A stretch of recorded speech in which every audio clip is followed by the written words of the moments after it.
Hello everybody and welcome to the channel where today we're going to be talking about the economics of the coronavirus, price fixing edition.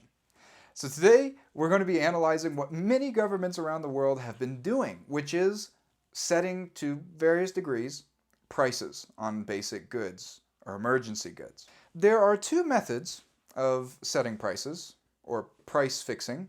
One is to directly price fix, just determine prices for things. The other is to set price limits on goods, right? Price ceilings or price floors, not letting prices get above or below a certain level as determined by the state. But in order to understand how well these things actually work, we have to know what a price is in the first place.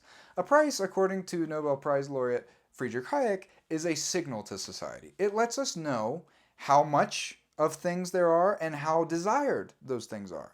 This is what is known as supply and demand. And when supply and demand meet is where prices are made. And this is how we are able to coordinate economic activity. When a bread producer, how does a bread producer know how much bread to make? Until he stops making a profit. Losses cull the herd. The losses incentivize inefficient producers to get out of the market because losses indicate there needs to be less of a certain good. And so profits and losses are the extension of prices, right? Profit for a company means that a company is providing value to other people.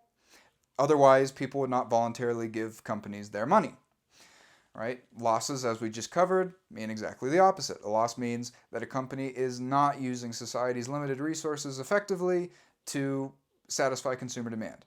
They take enough losses and they'll go into bankruptcy and their assets will be sold to another and better entrepreneur. So having understood what prices are and the function that they serve as our measuring stick of economic calculation and production, we can understand what happens when we fix prices. Price fixing directly is where the government simply says, this is the price of a loaf of bread is $2. They're just flat out determining the price of something. This is what countries like El Salvador are doing to confront the coronavirus today, where for a certain basket of goods, they're simply determining the price. Well, the problem with this is that means the price becomes absolutely meaningless, right? In order for a price to mean something, it has to be determined by the consumers buying the product. Otherwise, the price serves no purpose. And this will lead to economic miscalculation. This is why countries like the Soviet Union, North Korea, they always had shortages of everything. They did and do, in the case of North Korea, they always have shortages on everything. Because without accurate prices, you can't know how much to produce. Because you don't have profits and losses if there's no real prices. Okay? And so this is problematic. This makes a disaster much worse when the government sets prices.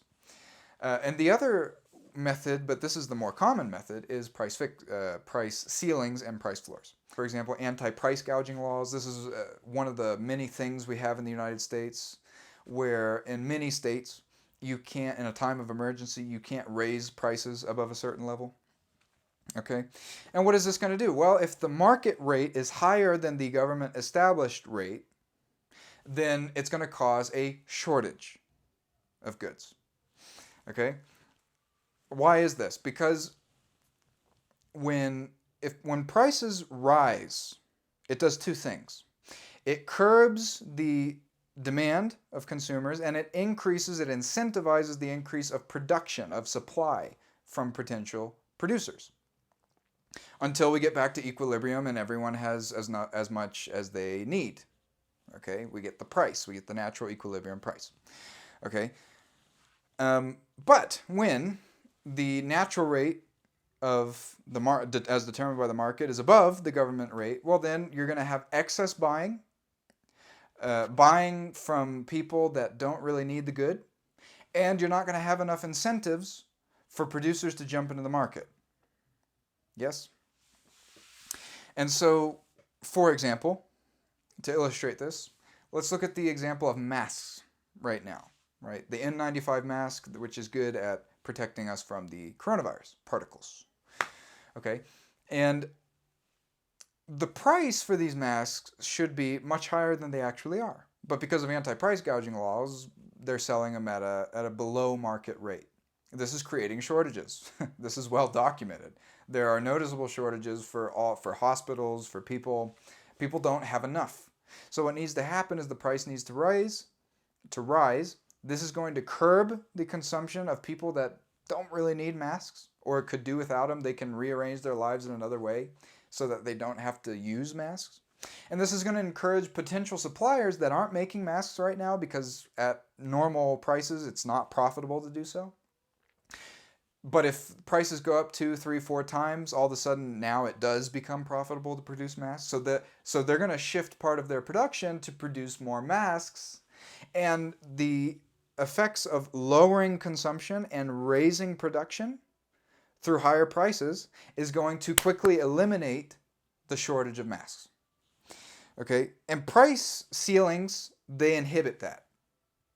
They don't curb as much consumption as the market needs them to, and it doesn't increase production as much as the market needs producers to do. And there are some people that could say, okay, supply and demand, I can understand that, but it's just unfair to people. How can you raise prices on people in a recession? That just feels gross. Well, actually, it's fair to raise prices during an emergency. It's the most fair thing we can do.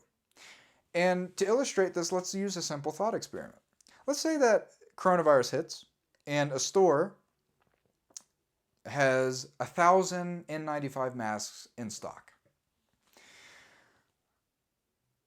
And let's take two scenarios. We have the price ceiling scenario where there's anti-price gouging laws, so stores aren't going to raise prices on the masks.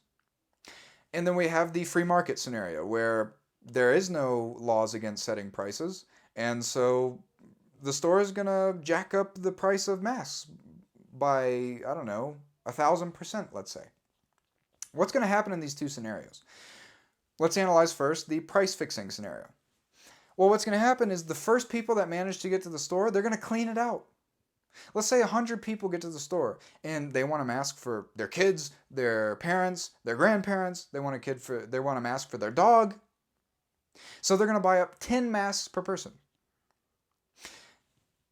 Versus the non-price fixing scenario, the free market scenario, prices are way up, and because prices are way up, demand is going to go down, right? It's going to curb the amount of buying. So let's say one customer is going to buy 1 mask per person, okay?